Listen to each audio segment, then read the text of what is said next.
ପିମ୍ପୁଡ଼ି କୋଳରେ ବସିଲା ସଭା।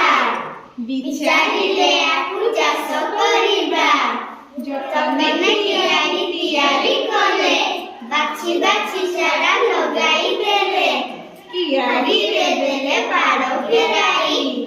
ପାତି ମାଙ୍କଡ଼କୁ ଦେଲେ ଜଗାଇ। ବଢ଼ିଗଲା ଆଖୁ ହେଲା ପାକଳ। ହାତୀର ପାଟିରୁ ଗଡ଼ିଲା ଲାଳ। ଆଖୁ କିଆରୀରେ ବସିଲା ହାତୀ। ଚମ୍ପା ଗଛ ଡାଳୁ ଡାକିଲା ପାତି। ଶୁଣିଲେ ପିମ୍ପୁଡ଼ି ଆସିଲେ ଧାଇଁ। ହାତୀ ପିମ୍ପୁଡ଼ିଙ୍କ ହେଲା ଲଢ଼େଇ। ପିମ୍ପୁଡ଼ି କାମୁଡ଼ା ସହି ନ ପାରି। ହାତୀ ପଳାଇଲା ଜୀବନ ଧରି। କିଆରୀରେ ହାତୀ ରହିଲା ନାହିଁ। ଖୁସିରେ ପିମ୍ପୁଡ଼ି ଉଠିଲେ ଗାଇ। ହାତୀ ଖାଇଯିବ ଆମ ସମ୍ପତ୍ତି।